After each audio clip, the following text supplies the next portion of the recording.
भैया जी, कल मैं आपका एक बार फिर स्वागत है। बातचीत के इस सिलसिले को एक बार फिर से जोड़ने के लिए मैं आपके बीच में हाजिर हूं।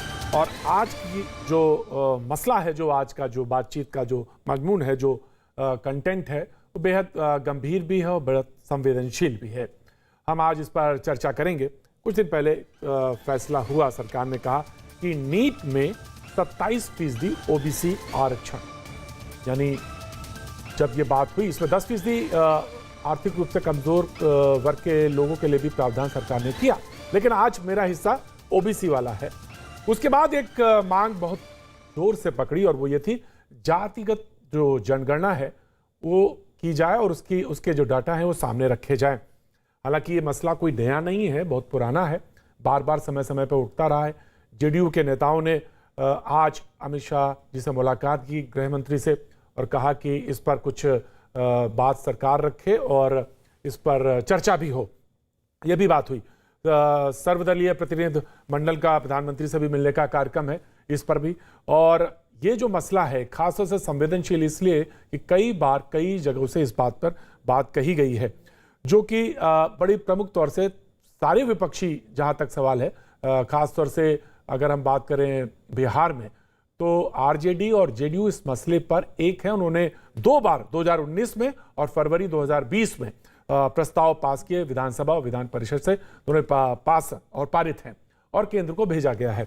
अब दरअसल मसला क्या है, हम आपको इस पर बताएंगे, चर्चा भी करेंगे। चुनाव से ठीक पहले ये चर्चा क्यों जरूरी, मैंने कहा बताऊंगा, इस पर भी चर्चा होगी। और हमारे जो आज मेहमान हैं मैं उनसे भी करूंगा। और आज थोड़ा सा मैंने रद्दोबदल किया है, फेरबदल किया है, उस पर भी हम आपको बताएंगे। लेकिन सबसे पहले नीतीश कुमार जो मुख्यमंत्री हैं, उनका क्या कहना, 31 तारीख का उनका ये एक बयान है जो सबसे पहले मैं आपके सामने रखता हूं।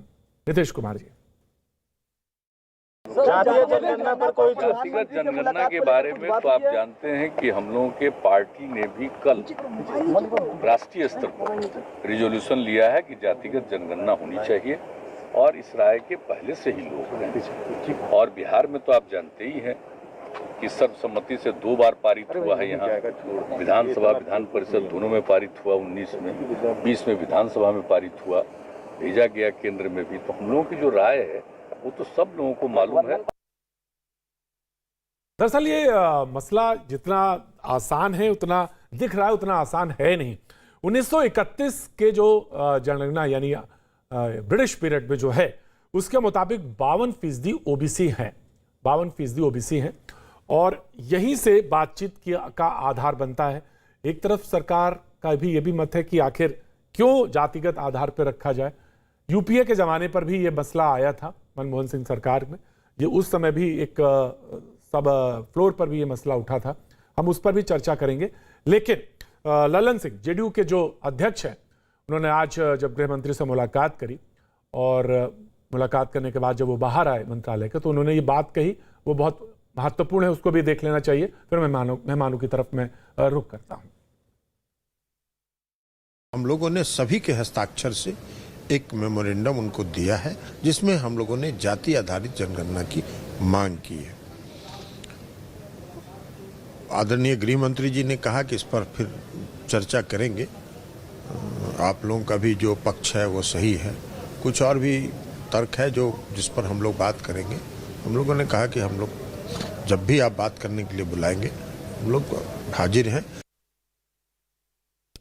मैं बता दूं आपको कि मंडल आयोग जो गठित हुआ था, उसमें कुल आबादी का 52% ओबीसी आबादी मानी गई थी।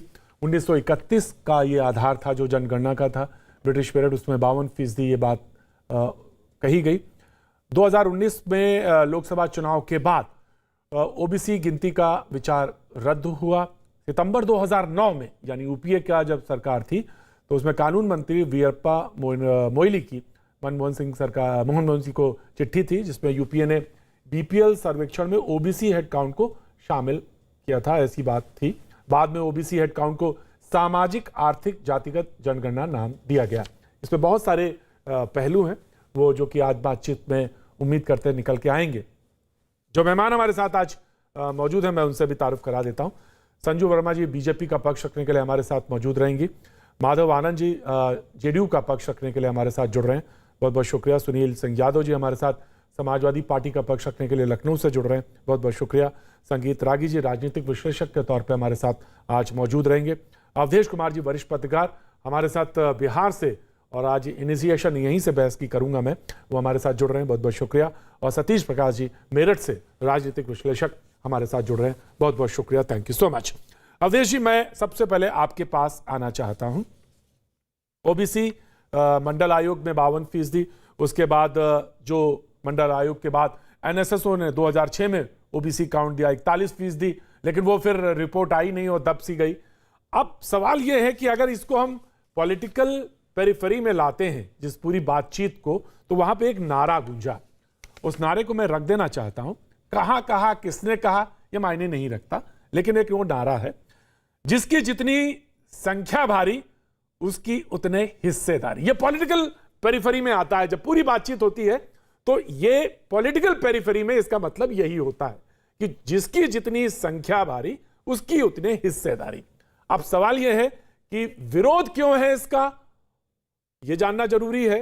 और अगर उसका सामाजिक आंकड़े आते हैं तो यह भी कहा जा रहा है कि इससे बहुत सारी लोगों की भलाई होगी, बहुत सारी योजनाएं परियोजनाओं में वो हिस्सेदारी और उनका जो आगे का विकास क्रम है वो आगे बढ़ सकता है। तो आज आपसे डिबेट का हम आगाज करते हैं और आपको हमने दिए 50 सेकेंड, आप अपनी बात कहिए और फिर उसके बाद मेहमानों की तरफ मैं रुख करूंगा। अवधेश कुमार जी वरिष्ठ पत्रकार, आज डिबेट का इनिशिएशन करते हैं जी। ऐसा है कि इस समय जो विवाद है वो तो हिस्सेदारी है, वो कहना बहुत आसान, भारत की सामाजिक जटिलता में उसको अमल में लाना, धरती पर उतारना बहुत कठिन है। ये जो है, चूंकि भाजपा ने स्वयं 2018 में बाकायदा घोषणा की थी कि इस बार गणना में 2021 में हम पिछड़ी जातियों की जातीय जनगणना उन्होंने नहीं कहा था, पिछड़ी जाति की जनगणना कराएंगे, उस पर सर्वदलीय बैठक भी हुई थी। लेकिन अब बीजेपी ने चूंकि उसको जो जनगणना के सारे जो एस्पेक्ट्स हैं उसमें इसको शामिल नहीं किया है। लेकिन बीजेपी ने क्यों किया था, जो आपने बताया 2006 का जो राष्ट्रीय नमूना सर्वेक्षण का जो सर्वे था जिसने 41% कहा, तो उस समय विरोध हो गया, यूपीए सरकार पर ही दबाव बढ़ा कि आप जातीय जनगणना कराइए।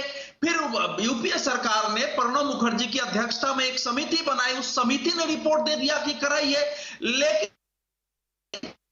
के विरोध में खड़े हो गए और हुआ कि ठीक है हम अलग से गणना कराते हैं।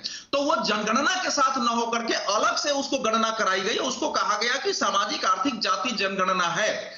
तो जब वो जारी नहीं कर सके, जो समस्या हुई, लेकिन बीजेपी की सरकार ने 2015 में बाकायदा अरुण जेटली ने प्रेस कॉन्फ्रेंस करके कहा कि हम उस आंकड़े को जारी कर रहे हैं। लेकिन उनके लिए भी कठिन हो गया क्योंकि 45 लाख जातियां, गोत्र, वंश ऐसे उभरे कि उसको कैलकुलेट करके कैसे निकाला जाए, और भानुमती का कुलबा खुल जाता।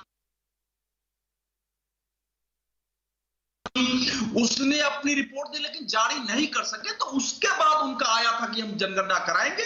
तो आज वो जब नहीं कर रहे हैं तो ये आवाज उठ रही है, और आवाज इसलिए उठ रही है कि जो मंडल आयोग से निकले हुए मंडलवादी नेता हैं, जो देश में खड़े हैं, वो सामाजिक न्याय की एक परिभाषा देते हैं, वो आरक्षण है। उनका मानना है कि हमारा प्रतिशत ज्यादा रहा है, उस ज्यादा के आधार पर हमको उतना नहीं मिल रहा है। जब SC ST को उनके जनगणना के आधार पर मिल रहा है जितना वो प्रतिशत है आबादी के, उतना तो हमको भी मिलना चाहिए, इसलिए दबाव है। लेकिन सोचने वाली बात यह है कि जब मोदी सरकार ने पिछड़ा वर्ग आयोग को संवैधानिक दर्जा दिया, जब घोषणा किया कि जारी करेंगे, नहीं जारी कर सकी, जब उसने कहा कि जनगणना कराएंगे और उसको पीछे हटना पड़ रहा है, तो इसके कुछ ठोस कारण तो होंगे।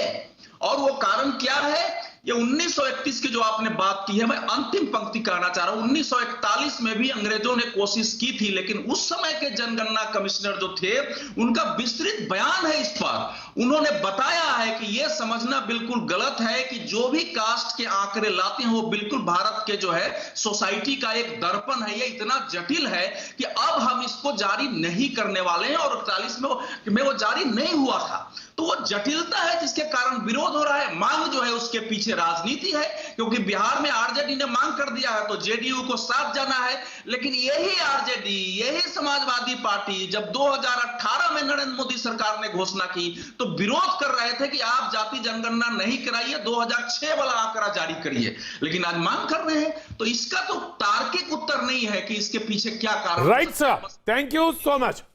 आज डिबेट ओपन करता हूं क्योंकि पूरी बात, पूरा परिप्रेक्ष्य आ गया है, इसलिए डिबेट में सबको अलग से कोई टाइम नहीं, जो डिबेट का फॉर्मेट है वही है। डिबेट मैंने ओपन कर दी है। संजू वर्मा जी बीजेपी का, माधव आनंद जी जेडीयू से, सुनील सिंह यादव जी समाजवादी पार्टी, संगीत रागी जी राजनीतिक विशेषज्ञ हमें स्क्रीन पर दिख रहे हैं, अवधेश कुमार जी वरिष्ठ पत्रकार, सतीश प्रकाश जी राजनीतिक विशेषज्ञ, सभी लोग जुड़े हुए हैं। बहुत बहुत शुक्रिया। बातचीत का सिलसिला शुरू करेंगे। माधव आनंद जी ने जेडीयू की तरफ से हाथ उठाया है, मैं उनकी तरफ ही सीधे रुख करूंगा। और सीधी से जाहिर सी बात है, एनडीए के घटक हैं, महत्वपूर्ण घटक हैं और मांग कर रहे हैं सरकार से। तो क्या कारण है? उन्होंने बताया 2006 में दोनों लोगों ने रिपोर्ट के बारे में कुछ और कहा था, लेकिन आज वो कह रहे हैं कि नहीं, आंकड़े आने चाहिए। जी माधव आनंद जी। देखिए, जातिगत जनगणना होनी चाहिए, यह हम लोग की मांग आज की नहीं है, बहुत पुरानी मांग है। और आदरणीय नीतीश कुमार जी ने बहुत क्लियरली कहा कि विधानमंडल यानी विधानसभा और विधान परिषद से 2 बार सर्वसम्मति से, राजनीति से ऊपर उठ के सभी दलों ने एक मत से जो है, एक स्वर से मांग की है कि जातिगत जनगणना होनी चाहिए। और जातिगत जनगणना क्यों नहीं होनी चाहिए, इसके पीछे क्या तर्क हो सकता है? सरकार जन कल्याणकारी योजनाएं बनाती है। सरकार जन कल्याणकारी योजनाएं तभी अच्छे ढंग से बना पाएगी, इसका क्रियान्वयन तभी अच्छे ढंग से हो पाएगा जब उनके पास डेटा होगा कि हर जाति के कितने लोग हैं, कितने लोग आर्थिक रूप से पिछड़े हैं, चाहे वो किसी भी समाज के हो, अति पिछड़े समाज के हो, सवर्ण हो, चाहे कोई भी हो। जातिगत जनगणना बहुत ही जरूरी है। और जहां तक हम लोग एनडीए में, देखिए जरूर हम लोग का नेचुरल अलायंस है, आज से नहीं, हम लोग बीजेपी के साथ 16 साल से हम लोग का गठबंधन चल रहा है और अटूट गठबंधन है। लेकिन कुछ मुद्दे ऐसे रहे हैं, स्वाभाविक है, मेरी पार्टी अलग है, बीजेपी का अपना अलग है, तो जहां हम लोग को लगता है कि नहीं देश हित में ये होना चाहिए, वहां हम लोग जैसे सरकार से मांग करते हैं। और आज जातिगत जनगणना का जो लगातार हम लोग की जो 31 जुलाई को राष्ट्रीय कार्यकारिणी की मीटिंग थी, वहां पे इस मुद्दे पे सभी नेताओं ने डिस्कशन किया। और जी Sanju Verma ji, right Sanju Verma, right Sanju, debate open है, आज डिबेट ओपन है। तो संजू वर्मा जी जी प्रतीक जी, मैं अपने इंट्रोडक्टरी स्टेटमेंट देना चाहती हूँ क्योंकि मेरी ऑडियो में कोई दिक्कत थी तो मैं कह नहीं पाई। पहली बात तो ये कि ये एक बहुत ही संवेदनशील मामला है और जाति आधारित जनगणना यानी कास्ट बेस्ड सेंसस, इस पर आपको जानकर आश्चर्य होगा कि एक ही पार्टी के अंदर 2 बड़े नेता हैं जिनका ओपिनियन पूरा डाइवर्जेंट है। मुझे याद है कि जब मंडल कमीशन का गठन हुआ था और इसको इंप्लीमेंट किया था दशकों पहले वीपी सिंह की सरकार ने, तब इसका सबसे ज्यादा विरोध उस वक्त राजीव गांधी और कांग्रेस के अन्य कई बड़े नेताओं ने किया था। और कांग्रेस के ही एक और बड़े नेता हैं वीरप्पा मोइली, जिन्होंने कहा था कि नहीं, जाति के आधार पर जनगणना होना बहुत आवश्यक भी है और जरूरी भी है। तो मैं ये कहना चाहती हूँ कि ये एक बहुत कॉम्प्लिकेटेड मामला है। जो पहला बैकवर्ड कमीशन सेटअप हुआ था वो 1953 में हुआ था काका कलेलकर कमीशन के तहत, और उसके बाद कभी भी हमने ओबीसी को लेकर एक कास्ट बेस्ड सेंसस कभी नहीं हुआ है पोस्ट इंडिपेंडेंट इंडिया में। तो क्या ये होना चाहिए या नहीं, मुझे लगता है इस पर एक कंसेंसस लगाना बहुत जरूरी है। डिबेट होनी चाहिए, वार्तालाप होना चाहिए जो अलग अलग स्टेक होल्डर्स हैं उनके बीच। और ये भी मद्देनजर रखना होगा कि हाल ही में एक पब्लिक इंटरेस्ट लिटिगेशन फाइल की गई है सुप्रीम कोर्ट में, सच्चर कमिटी की रिकमेंडेशन को चैलेंज करते हुए। सच्चर कमिटी ने जो शैक्षिक और धर्म जाति के आधार पर कहा था कि मुसलमानों को ये मिलना चाहिए रिजर्वेशन, चाहे वो जॉब्स हो, चाहे प्रमोशन हो, चाहे अलग अलग स्ट्रीम्स में उनकी प्रोटेक्शन की जाए थ्रू गवर्नमेंट स्पॉन्सर्ड स्कीम, इसको चैलेंज किया गया है। तो मुझे लगता है कास्ट बेस्ड सेंसस पर एक नतीजा होने से पहले सुप्रीम कोर्ट ये जो याचिका दाखिल हुई है हाल ही में सच्चर कमेटी के रिकमेंडेशन के खिलाफ, उस पर उच्च न्यायालय क्या बोलता है ये भी हमको मद्देनजर रखना होगा, क्योंकि न्याय प्रणाली की क्या सोच है उससे राइट। इंपॉर्टेंट आपका इंपॉर्टेंट व्यू है संजू, आपका इंपॉर्टेंट व्यू है। ऑफ कोर्स मैं सुनील यादव जी आप ही की तरफ रुक कर रहा हूं। जी सुनील जी, होना चाहिए जी, आपका मत जेडीयू और आरजेडी के साथ, या आप भी जानते हैं कि उससे पहले एक व्यू पॉइंट आना बहुत जरूरी है? जी देखिए प्रतीक जी, समाजवादी पार्टी का अभी आपने नारा दोहराया था अपने कार्यक्रम में। समाजवादी का कि माननीय बसपा का है? राष्ट्रीय अध्यक्ष माननीय अखिलेश यादव जी इस बात को नहीं, हम लोग राष्ट्रीय अध्यक्ष जी ने कई बार मंचों से कहा कि जिसकी जितनी संख्या भारी उसकी उतनी हिस्सेदारी। जो भी सामाजिक न्याय की लड़ाई लड़ेगा, वो बसपा लड़े, हम लड़े, कोई लड़े, आरजेडी लड़े, वो ये बात कहेगा। ये कॉमन नारा है। और देखिए क्या है कि इस देश में कुछ लोग हैं जो नहीं चाहते हैं कि जाति जनगणना हो। वो भाजपा में भी शामिल हैं लोग, वो कांग्रेस में भी हैं, या मैं ये कह दूं कि कांग्रेस भी नहीं चाहती कि जाति जनगणना हो और भाजपा भी नहीं चाहती कि जाति जनगणना हो। क्योंकि जाति जनगणना होने के बाद एक पूरा परसेप्शन चेंज हो जाएगा देश का। बहुत सी ऐसी जातियां निकलेंगी जो खुद ही नहीं जानती कि हम कितने प्रतिशत हैं और दीनहीन बनकर के अपनी आवाज ही लोकतंत्र में नहीं उठा पा रही हैं। अगर पता चल जाए कि हमारी संख्या इतनी है के बावजूद, मैं ये जानना चाहता हूं कि अगर ये पता चल जाए कि मेरी संख्या इतनी है तो उससे क्या फर्क आने वाला है, ये बहुत महत्वपूर्ण चीज है। ये जानना बहुत जरूरी है, क्योंकि इस बहस का जो भी तारतम्य निकलेगा वो इसी से निकलेगा कि हमारी ताकत इसी से तौली जाएगी कि हमारी संख्या ज्यादा है, इससे तय होगा। ये बहुत महत्वपूर्ण चीज है सुनील जी। सवाल ये नहीं कि हमारी संख्या ज्यादा है। हाँ। सवाल ये है प्रतीक जी, हम तो कह रहे हैं कि पूरे देश की जाति जनगणना हो जाए, आर्थिक स्थिति, सामाजिक, राजनीतिक, वो भी हो जाए। और बहुत आसान है, अब तो टेक्नोलॉजी है, अब तो इतना कठिन नहीं है ना जितना कठिन 1931 में रहा होगा, जितना कठिन 1900। बड़ी मजेदार बात है, बड़ी मजेदार बात है सुनील जी, तो नहीं है ना, बड़ी मजेदार बात है। आप टेक्नोलॉजी की भी बात कर रहे हैं और जातिगत जनगणना हो इसकी भी बात हो रही है। ये बहुत महत्वपूर्ण, ये कॉन्ट्रडिक्शन है सोसाइटी का, देखिएगा। बहुत जबरदस्त चीज है ये कि हम टेक्नोलॉजी की बात भी करें। ऑफ कोर्स टेक्नोलॉजी का इस्तेमाल यहाँ पे जातियों के गणना पे भी हो, बहुत अच्छी बात है। मुझे लगता है कि बता हो उसमें, क्योंकि ये तर्क दिया जाता है, बहुत महत्वपूर्ण तर्क है। लेकिन मैं कह रहा हूं टेक्नोलॉजी का इस्तेमाल इस पर भी हो कि जातियों की गणना हो। जी, कॉन्ट्रडिक्शन भी है ये अपने आप में सुनील जी।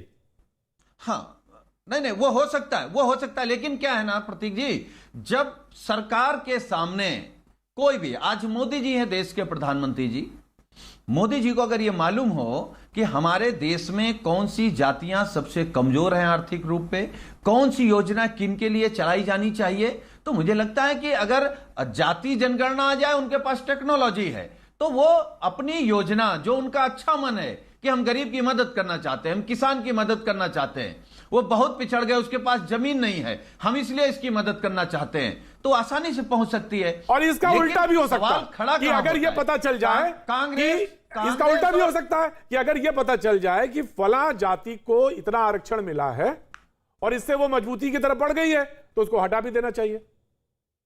इसके पक्ष में है।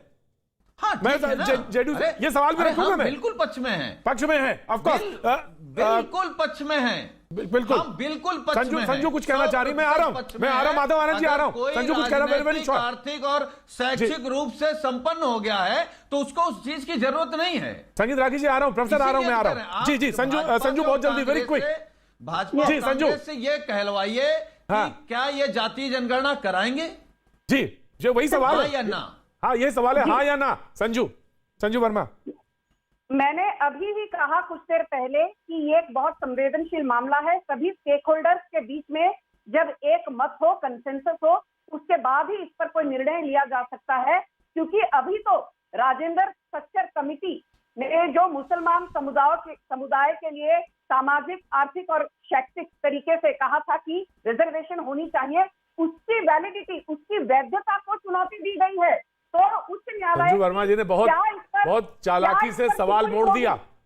संजू वर्मा ने बहुत चालाकी से सवाल मोड़ दिया है, क्योंकि ये जनगणना कराना नहीं चाहते। नहीं, जनगणना कराना नहीं चाहते, ये नहीं चाहते कि इस देश में लोग। जी संजू वर्मा प्लीज रिप्लाई। संजू वर्मा लगातार केवल जी, संजू वर्मा करके उनका गुमराह करके सत्ता में बना रहे। राइट, सुनते हैं, सुनील सुनते हैं, संजू वर्मा को टाइम देंगे। एक तरफ संजू वर्मा है और एक तरफ बीजेपी है। और जी संजू वर्मा, जाति जनगणना। हाँ जी संजू वर्मा, हम सुन रहे हैं।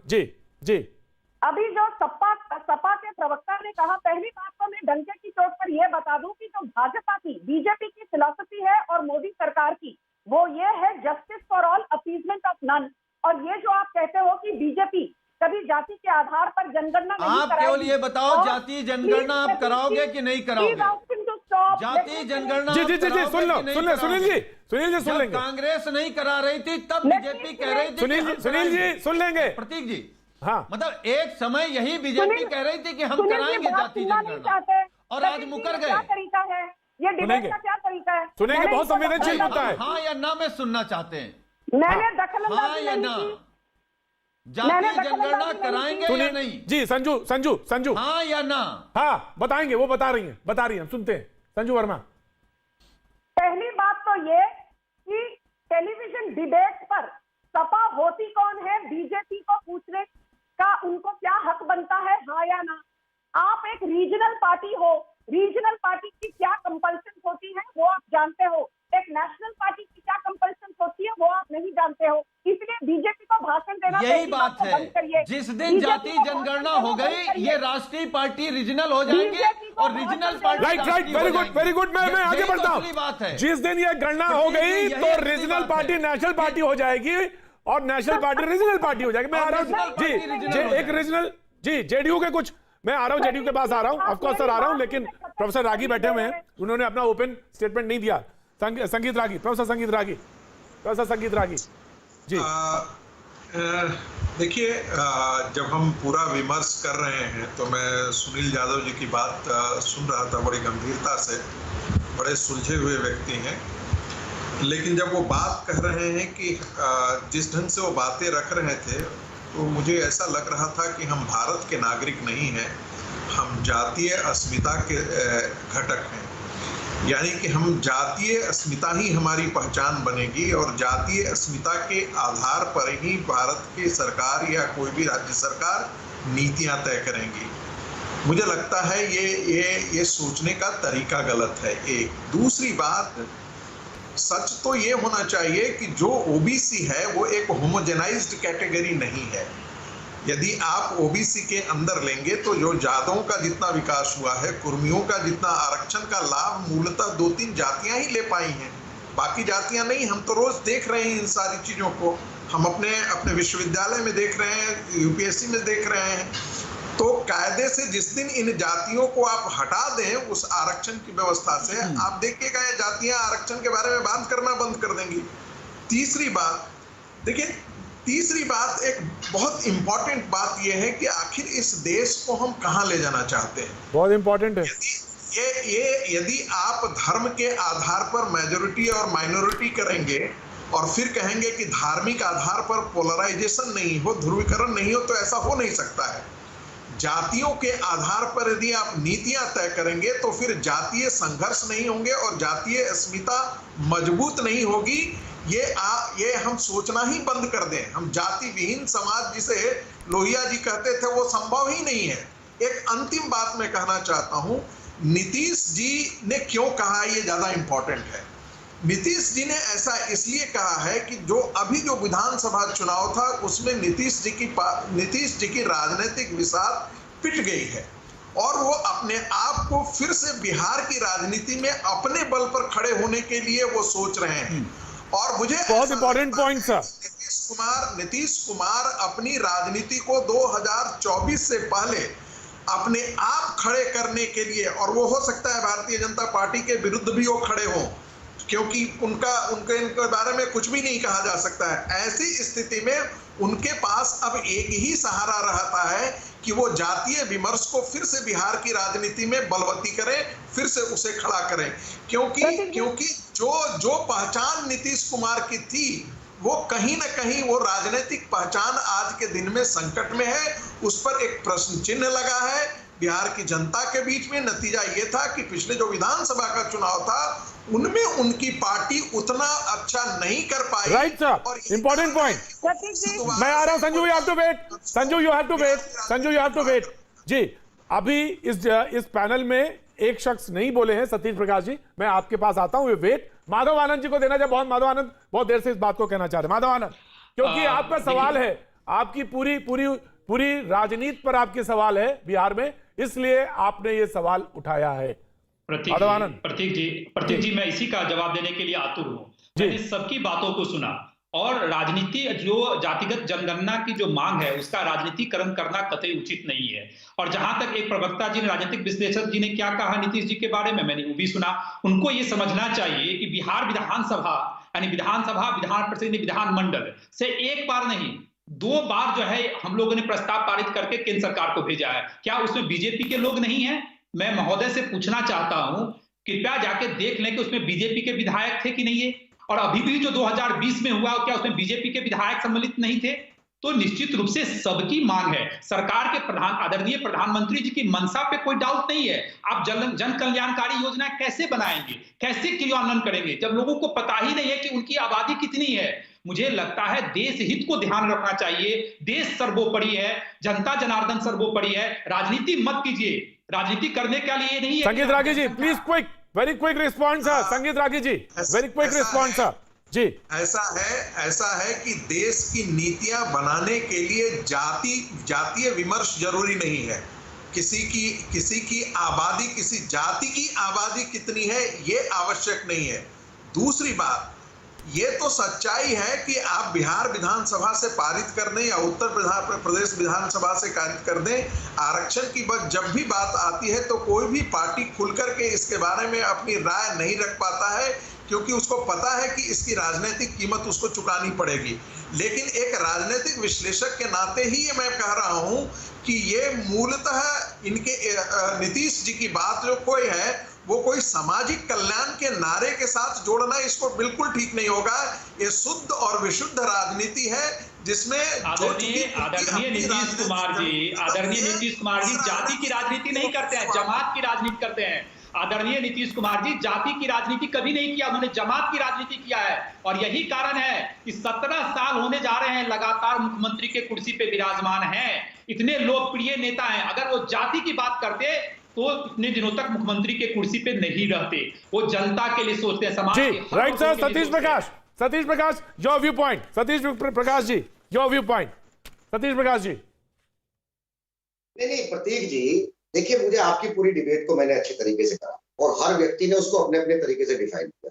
देखिए इस देश में 1931 के बाद यहाँ चर्चा ये नहीं होनी चाहिए कि जातीय जनगणना होनी है नहीं होनी। भारत में जातीय जनगणना हो चुकी, 2011 में जातीय जनगणना हो चुकी, सरकार के पास आंकड़े हैं। और अगर मैं झूठ बोल रहा हूं तो देश के प्रधानमंत्री जी सदन पे, संसद के पटल पे ये कहते हैं कि हमारे पास आंकड़े नहीं है। हम कभी जीवन में जातीय जनगणना की बात नहीं करेंगे।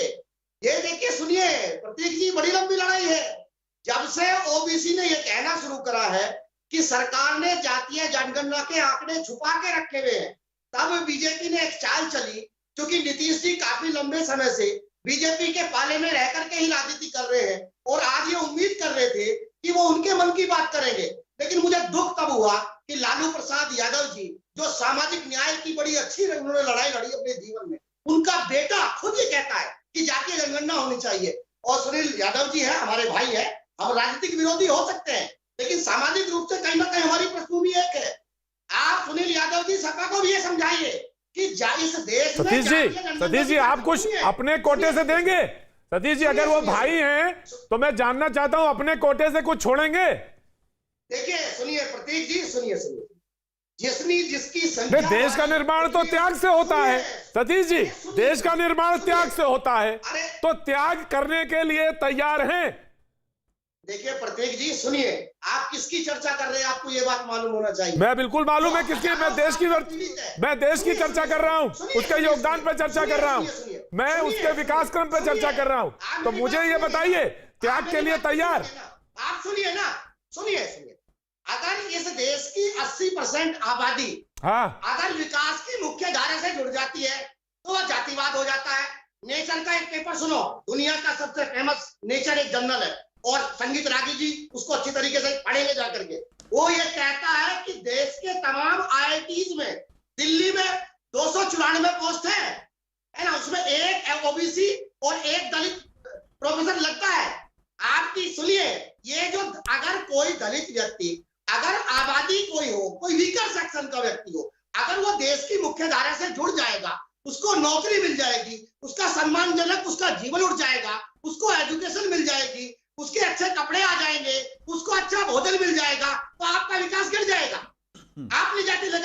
तो सवाल यही है, वक्त एक थोड़े से ब्रेक का है, वक्त एक थोड़े से ब्रेक का है। हम सतीश जी आप ही के सवाल को सामने रख लेते हैं और कहते हैं क्या विकास घट जाएगा कि अगर कोई हाशिए का व्यक्ति, मैं वो शब्द नहीं समझ रहा तो हाशिए का इस्तेमाल करता हूं, अच्छे कपड़े पहन लेगा, अच्छी जगह आ जाएगा तो क्या घट जाएगा? नहीं, बिल्कुल नहीं। लेकिन मैं ये जानना चाहता हूं कि अगर विकास क्रम कहीं रुक रहा है तो कहीं कौन सी बाधा है, उसको अगर दूर किया जाए तो क्या विकास क्रम तेजी से बढ़ सकता है? सवाल यह भी है। वक्त थोड़ा सा ब्रेक का, ब्रेक के बाद में फिर हाजिर होता हूं।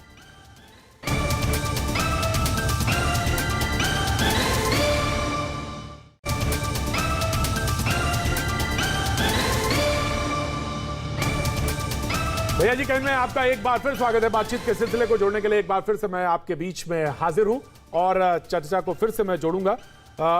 यकीनन संजू, मैं सुनील सिंह यादव मैं आपके पास आना चाहता हूं, लेकिन मैं संजू वर्मा कुछ कहना चाह रही हैं, मैं उनके पास जाता हूं। डिबेट ओपन है और बातचीत का सिलसिला जुड़ सकता है, कोई भी बात कह सकता है अपनी, बस ध्यान हम लोग रखेंगे, एक के बाद एक बोलेंगे। संजू वर्मा जी। प्रतीक जी, मैं कुछ डेटा मेरे पास है और ये बहुत ही इंटरेस्टिंग डेटा है। जो लोग ये कहते हैं अभी हमारा संविधान भी डिवाइडेड है कि क्या ओबीसी के लिए रिजर्वेशन होनी चाहिए या नहीं। आर्टिकल 340 ऑफ द कॉन्स्टिट्यूशन अनुच्छेद 340 कहता है, सुनिए, ओबीसी के लिए रिजर्वेशन है ना। सुनिए आप एक नई घटना को सुनिए, मैं इसको सुलझा देता हूँ। सतीश जी सुनिए, आप संविधान की यहाँ बैठ करके गलत व्याख्या करेंगे, मैं आपका विरोध करूंगा। ओबीसी के लिए रिजर्वेशन है। अगर सुनिए, देश के जो सबसे बड़े पिछड़े हैं, स्वघोषित पिछड़े, वो इस बात को कहे ना। ये संजू वर्मा जी झूठ बोलती है। नहीं, Satish ji let her reply. Satish ji please let her reply. Satish ji मैं आपसे निवेदन कर रहा हूँ, सतीश जी सब जानकार बैठे हैं इस पैनल में, कम से कम 3 लोग ऐसे हैं। सतीश जी 3 लोग ऐसे हैं जो प्रोफेसर हैं। टीवी चैनल के अंदर बैठ करके झूठ बोलोगे? नहीं सर, कोई झूठ नहीं बोला, बोलने दीजिए। Satish ji please, Satish this is not the way. विरोध करूंगा। नहीं, आप विरोध करिए, लेकिन बोलने दीजिए। सुनिए, ये देश संविधान से चलता है, ये संविधान से चलता है, लेकिन उसका एक ऑर्डर है। सतीश जी प्लीज, सतीश जी बहुत सम्मान करता हूं आपका, सतीश जी बहुत सम्मान करता हूं, प्लीज। आप सरकार को रिप्रेजेंट कर रही है। ठीक है, लेट हर रिप्लाई। आपके पास आंकड़े लाओ तो हम बताएंगे ना, आंकड़े कहां से लेकर के आएंगे। ठीक है, झूठ क्यों बोलते हैं? ठीक है, संजू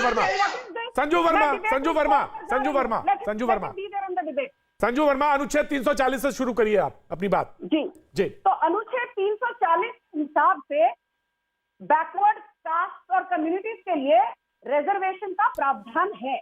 वहीं पर आर्टिकल 15 जो राइट टू इक्वालिटी और article 14 right to equality and freedom to practice your own religion, ये चीजों के साथ आर्टिकल 14 और 15 का ताल्लुकात है। तो आर्टिकल 14 और 15 स्पष्ट तो नहीं कहते, but any form of reservation के खिलाफ है। यदि आप देखिए, the freedom to practice propagate your religion, right to equality, तो मैं ये कहती हूँ कि संविधान के अंदर ही एक तरफ अनुच्छेद 340 है और एक तरफ अनुच्छेद 14 और अनुच्छेद 15 है, और दोनों के व्यूज बहुत अलग है।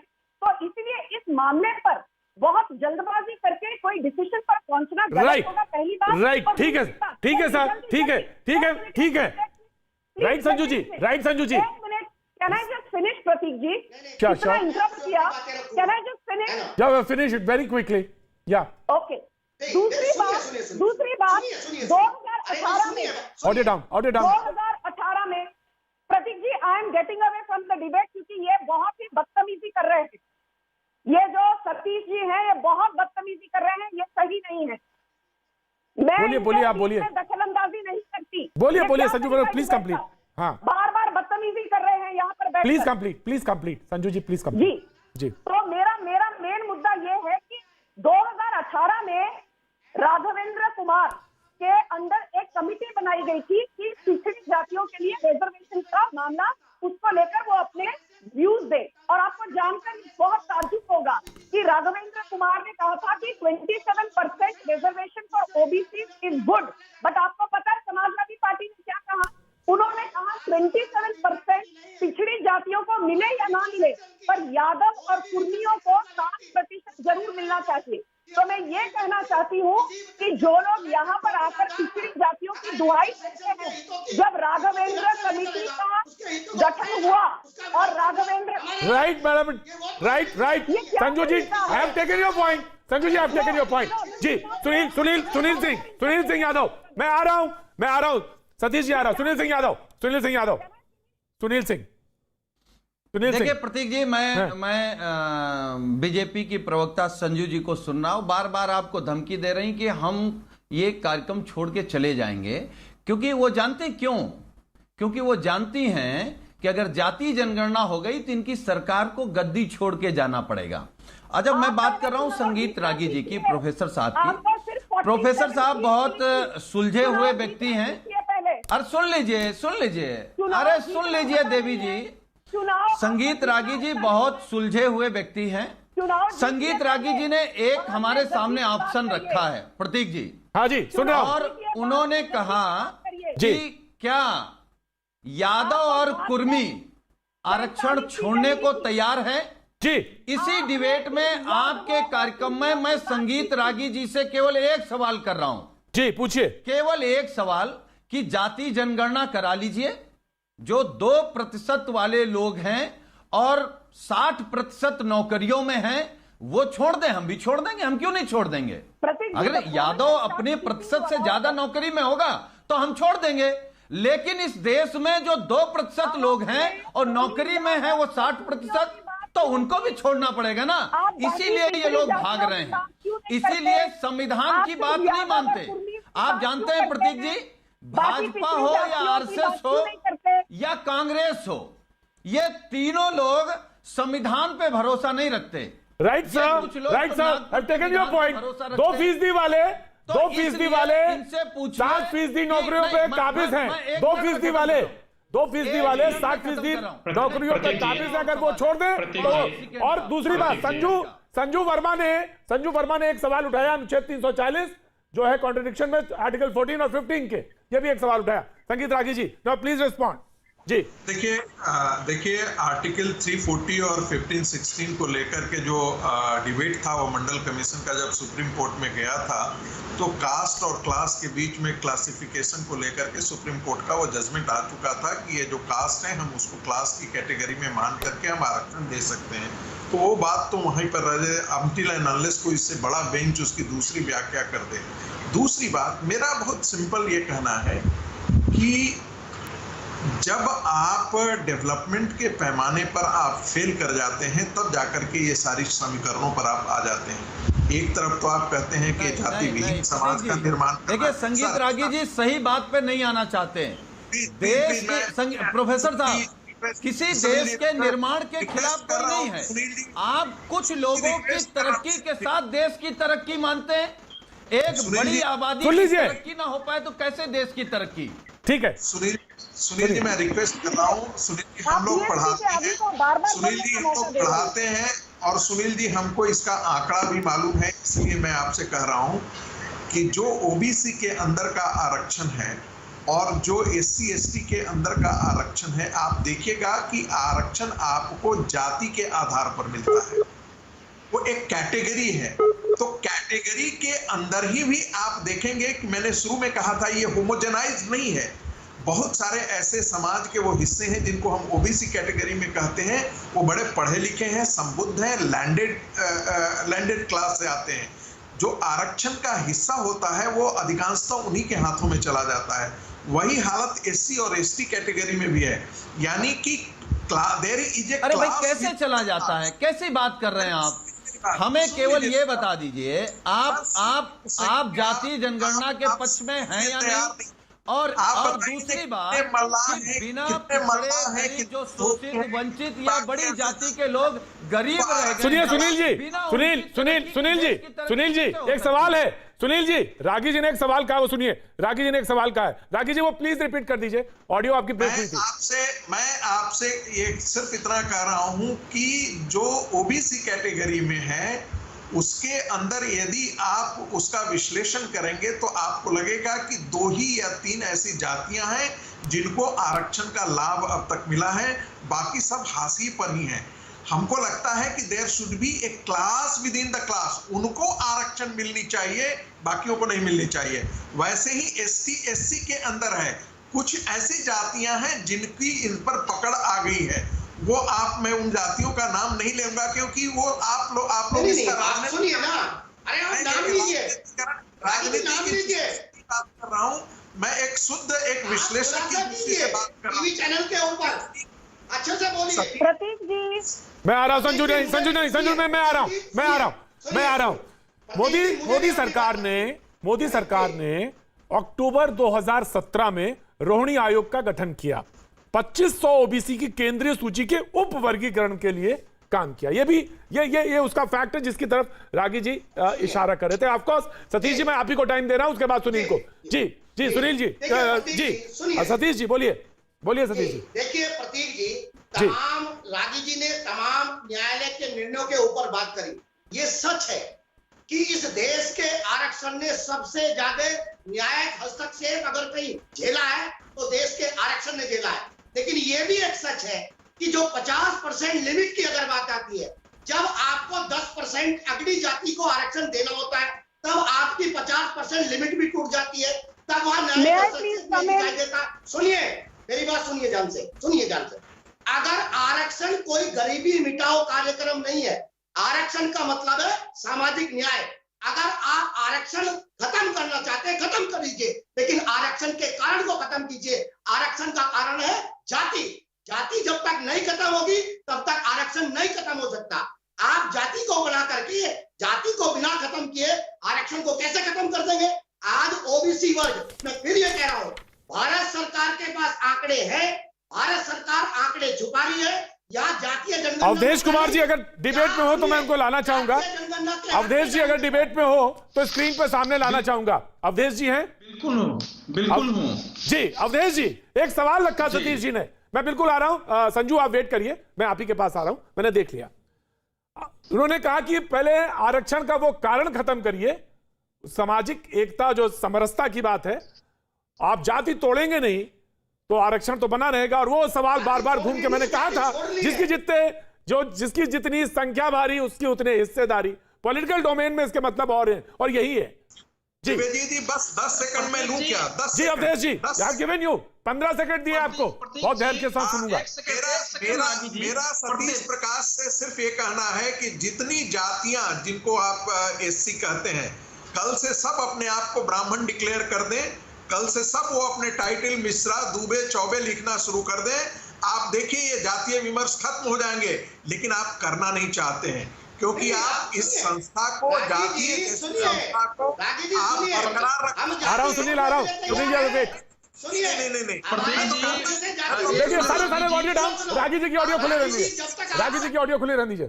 जी रागी जी सेंटेंस कंप्लीट कर लीजिए जी। आप इसको आप जातीय विमर्श को आपने सारे प्रयोग कर लिए, नहीं खत्म हो रही है ना। जाति के आधार पर यदि आप नीतियां बनाएंगे तो जातियां खत्म नहीं होंगी। जातीय के विमर्श और संस्थागत रूप अपनाएगा और जातियां और विस्तृत होंगी, जातियों में और जकड़न आएंगी। मैं ये कह रहा हूं कि कल से आप अपने आप को ब्राह्मण घोषित कर दीजिए।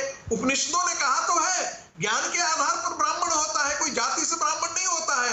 आप अपने आप को भी घोषित कीजिए ना। आप सतीश प्रकाश तो आप तो पढ़े लिखे हैं, प्रोफेसर हैं, आप यूनिवर्सिटी में पढ़ाते हैं, आप अपने आप को ब्राह्मण घोषित कीजिए और मत कीजिए। अपनी बात करने का मौका मिले। बिल्कुल सतीश जी को मौका मिलेगा, सतीश जी को मौका मिलेगा। जी जी हजारों साल का दलित मूवमेंट है, हमने जाति छोड़ने को और जाति से छुटकारा लेने के लिए हमारा तमाम मूवमेंट है। पढ़ाई नहीं है सर, जाति नहीं पढ़ा है, जाति नहीं छोड़ेगा। सतीश जी आप कह रहे हैं तब तक जाति नहीं छोड़ेगी। आप जाति छोड़िए ना, जाति का फायदा आप उठा ले। आप जाति छोड़िए, खुद खत्म हो जाएगी। हम अपनी जाति छोड़ने के लिए तैयार हैं, हमारी जाति है ना। एक जानवर और जीवन जीने वाले आप ये पूछते हैं इस जाति की वजह से हम, सुनिए, अरे हम मानवीय जीवन जीते हैं है ना। हमारे लोग है ना, जो जीवन है उसको जीने वाले लोग हैं। आप सवाल पूछ रहे कि हमको जाति छोड़नी है, जाति आप छोड़िए, आप जिस दिन जाति छोड़ेंगे हमारी जाति खुद पे खुद खत्म हो जाएगी। मालूम ही नहीं मैं है कि मैं जाति एक बात कहता हूं, दोनों को रोक रहा हूं, मैं दोनों को रोक रहा हूं। मैं एक बात ही कहता हूं, जाति तोड़ो, छोड़ो वाली बात जगह को मैं तोड़ो कह देता हूं। मैं तोड़ना चाहिए, बिल्कुल तोड़ना चाहिए। मैं सुनील, मैं आपके पास आना, उससे पहले मैं माधव आनंद, मैं आपके पास आना चाहता हूं, लेकिन 10 सेकंड मैंने पहले बोला था, अवधेश जी को बुलाया था मैंने। अवधेश जी स्क्रीन पर हैं। अवधेश जी, जी सतीश जी ने एक सवाल रखा, उससे पहले संजू वर्मा ने एक सवाल रखा था, और सुनील यादव जी ने कुछ सवाल पूछे हैं। और जहां तक रागी साहब ने कहा कि 2% वाले, उन्होंने कहा सुनील ने कि 2% वाले 80% वाली 60% वाली नौकरियों पर काबिज हैं, तो पहले वो छोड़ दें, तो फिर यादव, आप कुर्मी, जो भी आप जातियों का नाम ले रहे हैं जिनको ओबीसी में सबसे ज्यादा फायदा हुआ सो कॉल्ड कहा जा रहा है, तो वो भी छोड़ने को तैयार है। अवधेश जी। प्रतीक जी, आप इस देश में आरक्षण के प्रभाव की समीक्षा करने के लिए कोई तैयार है? कोई नहीं है। अरे आपने बिहार चुनाव से पहले कह दिया, बिहार चुनाव से पहले कह दिया, क्या हुआ रिएक्शन, ये तो आपको मालूम है। ताकि उसका तार्किक तो वो है नहीं, क्योंकि आरक्षण जो है सामाजिक न्याय का एक भाग हो सकता है। संविधान सभा में इस पर व्यापक बहस हुई थी, और पहली सरकार जो भारत की थी पंडित नेहरू को, उसने बहुत ही संसद में बहस के बाद तय किया था कि केवल अनुसूचित जाति जनजाति की गणना कराएंगे, पिछड़ी जाति की नहीं कराएंगे, क्योंकि हमारा उद्देश्य उस समय जाति तोड़ने की बात नहीं थी, जातीय भेद को खत्म करना है। हम अरे सुनिए, आपको पता होना चाहिए, जातीय जनगणना होगी, जातीय जनगणना one by one. Satish ji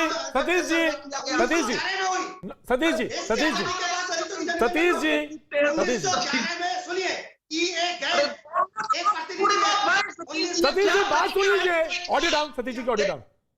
बस सुन तो लो ना। हाँ बोलिए। देखिए प्रतीक जी, उस समय यह कहा गया था कि चूंकि संविधान में हमने समानता का अधिकार दिया है, चुनाव लड़ने के लिए हमने 18 वर्ष के उम्र के 21 वर्ष उस समय था तय कर दिया है चुनाव वोट देने का, तो एक समानता आ गई है। बाकी जो सामाजिक आर्थिक पिछड़ेपन है उसको हम दूसरे तरीके से दूर करेंगे, लेकिन जनगणना नहीं कराएंगे। इस पर पिछड़ी जाति के लोगों की भी सहमति थी उस संसद में, जो ये पूरा अगर आप डिबेट पढ़ेंगे।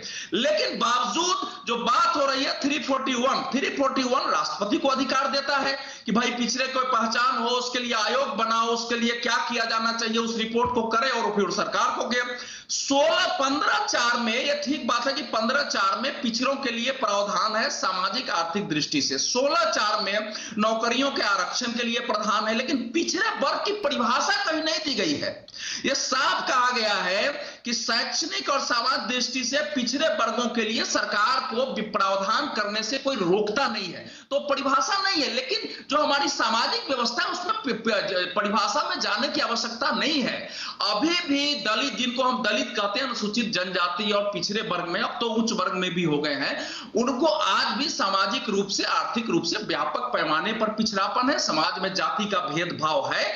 लेकिन यह तय करना पड़ेगा क्या आरक्षण के आधार पर यह भेदभाव अभी तक खत्म हुआ है? क्या आरक्षण कुछ ही जातियों तक सीमित हो गया है? स्टडी आई है, हुई है। माधव आनंद ऑडियो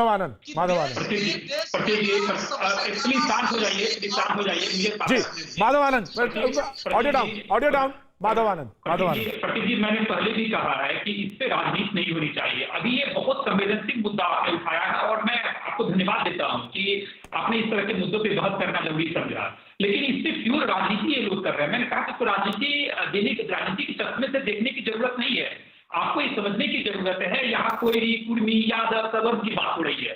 एक ही उसका तर्क है कि हम लोग प्रोज एंड कॉन्स पे डिस्कशन कर सकते हैं, क्या जातिगत जनगणना के क्या फायदे मिल सकते हैं या क्या नुकसान हो सकता है, इस पे चर्चा एक बहस है, वो लाजमी है, मैं मानता हूं चीज को। लेकिन इसको राजनीतिक रूप रंग देना, मैं कहता हूं कि आखिर सरकार जन कल्याणकारी योजनाएं कैसे बनाएंगे, चाहे सवर्ण हो चाहे ओबीसी। प्रोफेसर रागी ने कहा कि अगर आप किसी का कल्याण करना चाहते हैं तो क्या जातिगत या जाति को आधार बना के ही रेखा खींची जा सकती है, तभी कल्याण हो सकता है। प्रोफेसर रागी को सामने लाएंगे, प्रोफेसर रागी को स्क्रीन पे लाएंगे, जी प्रोफेसर रागी को स्क्रीन पे लाएंगे। देश में जाति कभी खत्म नहीं हो सकती, ये कटु सत्य आप समझिए। देश में कभी जाति खत्म नहीं हो सकती। जातिगत जो यहाँ चलता है वो चलता रहेगा, कोई जाति को खत्म नहीं कर सकता है। Right Madhav, professor ragi please respond. ये बहुत बड़ा तर्क दिया जाता है जी। देखिए, हम कोई भी नीति जाति को ध्यान में केंद्र में करके नहीं करते हैं। यदि किसी को हॉस्पिटल चाहिए, यदि किसी का विकास चाहिए, लेकिन कुछ योजनाएं तो हम बनाते हैं प्रोफेसर रागी, कुछ योजनाएं तो हम लोगों के लिए बनाते हैं, अनुसूचित जात, जनजाति और उनके लिए, ट्राइब्स के लिए योजनाएं बनाते हैं। देश के आज तक जाति के आधार सामाजिक पिछड़ेपन से दूर करने के लिए होते हैं, जाति के आधार पर नहीं। बुलाता क्यों हो डिबेट पर? जी बिल्कुल Sanju Varma, you have to discipline. ना, ये नहीं हो सकता। सारे लोग बराबर हैं यहाँ, सारी रीजनल पार्टी और नेशनल पार्टी सब बराबर। जी सुनील यादव जी। प्रतीक जी, मैं संगीत रागी जी को सुन रहा था। देखिए क्या है कि मैं फिर एक सवाल कर रहा हूं संगीत रागी जी से, क्योंकि बीजेपी की प्रवक्ता तो जवाब नहीं देंगे, लेकिन हमें उम्मीद है कि प्रोफेसर साहब जवाब दे देंगे। बार-बार बीएसपी और अरे सुन लीजिए देवी जी, सुन लीजिए। अरे बहन जी सुन लीजिए। अरे पिछड़ों की भी सुन लिया करिए। अरे पिछड़ों की भी सुन लिया करिए। अरे सुन लीजिए बहन जी, सुन लीजिए। देखिए ये अच्छी बात है। कुछ बातें क्या है कि प्रतीक जी सुनने में बहुत अच्छी लगती हैं। सुनने में इसलिए अच्छी लगती है कि ये आप कह दो कि जाति नहीं होनी चाहिए। हम आप जिस समाज में हैं प्रतीक जी, उसमें हम बचपन से एक बात सुनते आ रहे हैं कि जाति न पूछो साधु की, और भाजपा से आरएसएस से पूछिए योगी आदित्यनाथ की जाति है, साक्षी महाराज की जाति है, ज्योति निरंजन की जाति है। जाति के आधार पर प्रचार कराते हैं, जाति के आधार पर चुनाव लड़ाते हैं। ये लोग तो वो लोग हैं जो साधुओं में भी जाति ढूंढ लेते हैं। अब योगी आदित्यनाथ जी ठाकुर हैं तो ब्राह्मणों को परेशान कर रहे हैं उत्तर प्रदेश में, ब्राह्मणों का शोषण कर रहे हैं। ब्राह्मण तो बड़ी जबरदस्त है चर्चा। ब्राह्मण नाराज है जी। मैं इस पर चर्चा करूंगा सुनील, मैं चर्चा करूंगा सुनील इस पर चर्चा जरूर होगी। परशुराम भारी हो रहे हैं कि इस समय कृष्ण जी या राम जी और या ब्राह्मण, मैं इस पर भी चर्चा करूंगा। संजू वर्मा को टाइम दे देते कि उन्होंने आपने एक सवाल रखा सुनील सिंह यादव ने। जी संजू वर्मा जी बोलिए। प्रतीक जी मैं एक चीज कहना चाहती हूँ, तो संगीत रागी ने कहा बहुत सही है। मुझे एक बात बताइए, बार बार नरेंद्र मोदी जी ये कहते हैं कि जो भाजपा की और मोदी सरकार की फिलॉसफी है वो है लास्ट माइल डिलीवरी, चाहे श्यामा प्रसाद मुखर्जी हो या दीनदयाल उपाध्याय हो। आज तक मोदी सरकार की हर इकोनॉमिक फिलॉसफी ये रही है कि गरीबों को और वंचितों को आगे कैसा लाया जाए। जब प्रधानमंत्री योजना के तहत मुफ्त घर मिलते हैं, क्या हम जाति पूछते हैं? जब 9 करोड़ से ज्यादा महिलाओं को गैस सिलेंडर दिया जाता है तो क्या हम ये पूछते हैं ये यादव है, कुरैशी है, कुर्मी है या पटेल है? नहीं। जब जनधन योजना के तहत 40 करोड़ से ज्यादा भारत सरकार दे रही है, तो क्या हमने पूछा कि ये गुज्जर है, कुर्मी है, यादव है? संविधान का एलोकेशन है। प्रतीक जी, सरकार की मैं बीजेपी प्रवक्ता की जानकारी के लिए एक बात बता दूं, जैसे मैं बोलना चालू करती हूं, क्योंकि जानकारी कम लेकर के और ये डिबेट में आ गई है। प्लीज हमारी बात सुन लीजिए संजू जी बात सुन लीजिए। आपकी पार्टी को अरे पिछड़े और दलितों की भी बात सुन लिया करिए। सुन लीजिए। जिन प्रधानमंत्री जी की आप प्रशंसा कर रहे हैं, मैं उत्तर प्रदेश की बात कर रहा हूं प्रतीक जी। उत्तर प्रदेश में प्रधानमंत्री जी के साथ बड़ी बड़ी होर्डिंगें लगी हैं कि ये इतने पिछड़ी जात के मंत्री बना दिए, इतने दलित समाज के मंत्री बना दिए। आखिर ये क्यों लगी है? क्यों लगी है ये? क्यों जी इसका मैं अपने पे आता हूं। मैं बात कहता हूं कि आखिर टूटने से क्या दिक्कत होती है। जी मैं बताता हूं। वक्त एक छोटे से ब्रेक का है, लेकिन ब्रेक के बाद जब मैं आऊंगा तो इसका विश्लेषण होना चाहिए। जिसकी जितनी संख्या भारी उसकी उतनी हिस्सेदारी, यही पूरा मंत्र है, इसी में सारी चीजें छुपी हुई हैं। मैं आऊंगा तो इसका भी एक तोड़ बताऊंगा। वक्त मैं हाजिर हूं और अपनी बात अब मैं कहना चाहता हूं। मैंने कहा था कि जातिगत जनगणना में क्या दिक्कत है, कोई दिक्कत नहीं, लेकिन जब वो बात कही जाती है उसका पॉलिटिकल डोमेन में मतलब ये है कि जिसकी जितनी संख्या भारी उसकी उतनी हिस्सेदारी। और इसका मतलब ये निकलता है कि अगर जातिगत आंकड़े होंगे तो ये कहा जाता है कि जाति से विकास के क्रम को रोशनी मिलती है, तेजी आती है और पता लग सकता है कि कहां पे कौन सा डेटा इतना है, उससे हम आगे बढ़ सकते हैं। लेकिन क्या यह सच्चाई है?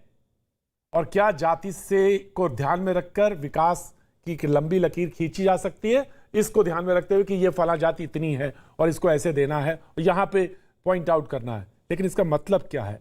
मतलब ये है कि पॉलिटिक्स में टिकट कैलकुलेशन, और यहाँ पे इतनी जाति, यहाँ पे प्लस मुस्लिम plus Yadav plus Kurmi plus फला जोड़कर ये इतने फीसदी होते हैं, तो उस हिसाब से टिकट का कैलकुलेशन। और सबसे बड़ी बात एक और कि यहाँ पे वोट डिवाइड होता है। वोट मतलब हिंदू वोट डिवाइड होता है, और यहाँ पे इसी से सारे कैलकुलेशन जुड़ जाते हैं। यह है तोड़। लेकिन आर पार का वक्त, चलेंगे सीधे